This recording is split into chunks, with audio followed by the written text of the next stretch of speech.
You have a problem you want to solve and you're looking for an NLP technique to solve that problem. You go on YouTube and you start searching for NLP techniques, and chances are you probably have run into a lot of my videos. When people tell me how they found me, first of all they say it's usually YouTube, and then they say, how could I not find you? I just kept bumping into you over and over and over again, especially when it comes to NLP techniques. And yes, I have created many videos, almost 800 videos, and most of them are about NLP, and more specifically about an NLP technique. I take some sort of NLP technique for a particular problem, I explain it, and I show you how it's done.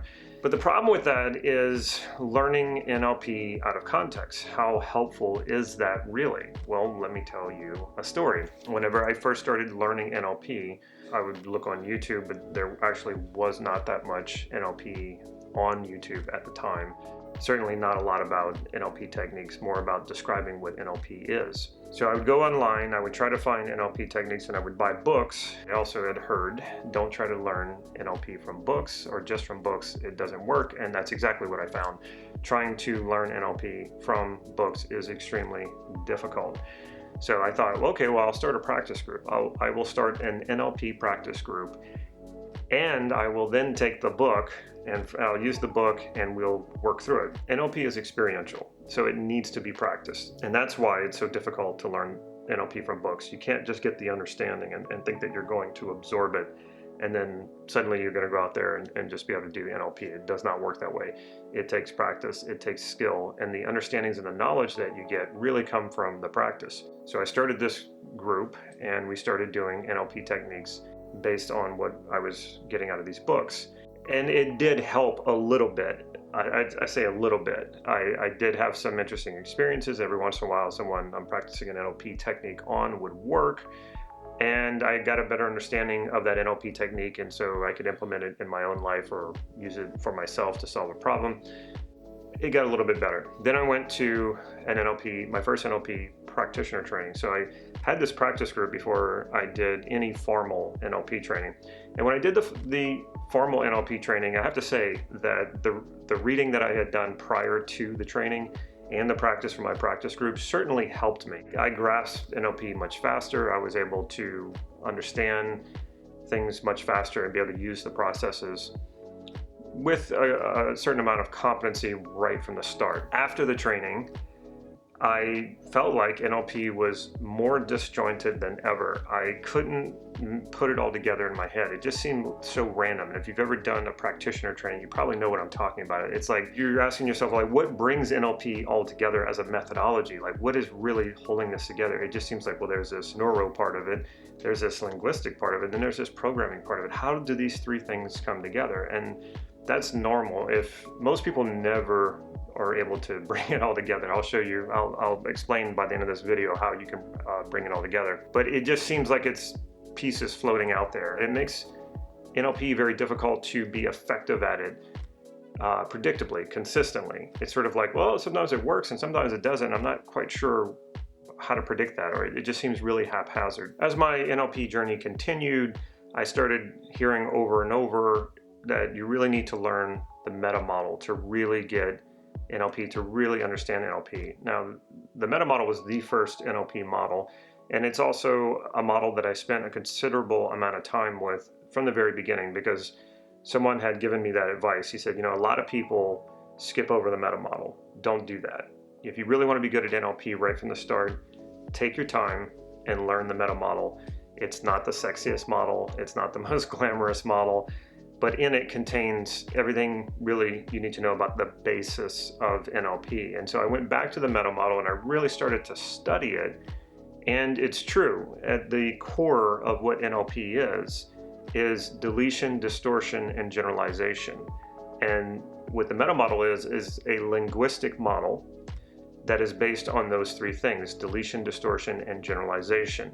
And then there's language patterns that you detect, whether it's generalizing language patterns, deletion language patterns, or distortion language patterns. And from that, these create clues for you to understand, either for yourself or if you're working with someone else, what the problem is with their map of reality. Like what is getting in the way or what is not available. They either have a map that is impoverished, not enough choices, or it doesn't have enough resources, or it's really inaccurate.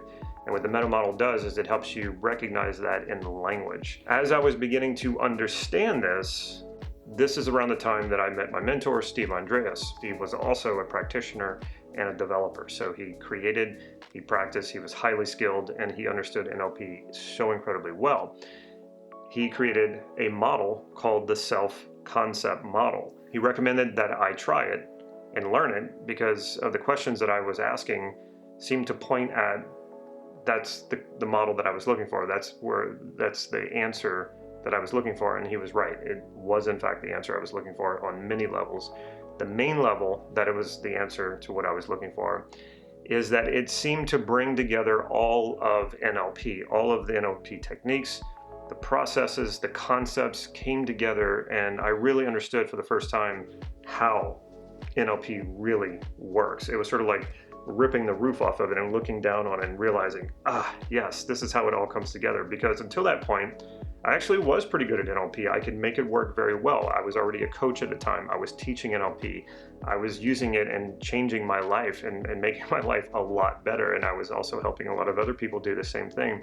So I could use NLP effectively. And this is one stage of the game. You can learn to use NLP effectively, but not fully understand what it is.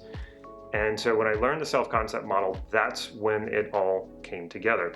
So my recommendation for anyone wanting to learn NLP techniques, if you just learn a technique here and there, it might work or it might not. And if it doesn't, you might just say, oh, this NLP stuff doesn't really work. And then you don't get the benefits of it. If it does work, then you might go in search of another technique and another technique and another technique. And what I would say is the best use of your time is to learn NLP techniques in the context of a NLP model rather than trying to learn a technique at a time. This will make your learning go faster, it will be easier, and it will make more sense because you will have more context around it. So learning just one or two language patterns in the meta model, it's not the same as learning the entire meta model and learning those language patterns in the context of the entire model. Learning NLP techniques in the context of a model like the self-concept model, which is a really big model, and I don't mean big like it's big and complicated and hard to master, because it's not.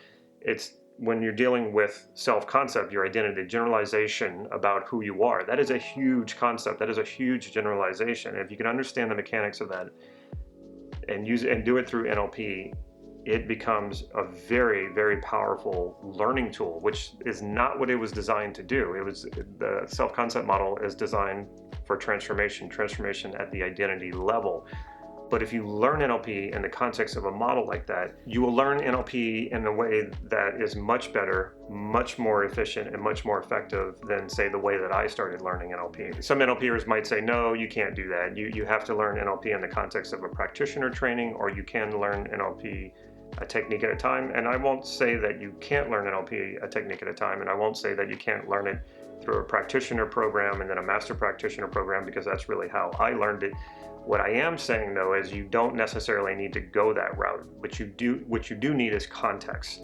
And so I teach the self-concept model to people who have no NLP background whatsoever. And they learn this model and they master this model. Some of them have gone through my coaching certification program, and they can use this model effectively for their own transformations, for their clients' transformations. And other than what they learn from the model, they have no other NLP training or background. So if you want to make learning NLP faster, easier, and in general much more fun, I highly recommend that you do it in the context of an NLP model. It just makes so much more sense that way. And if you want to learn more about the meta model, and if you want to learn more about the self-concept model, I will put some links in the description right here down below so that you can check that out. You can find out more information about those models and what it takes to learn them.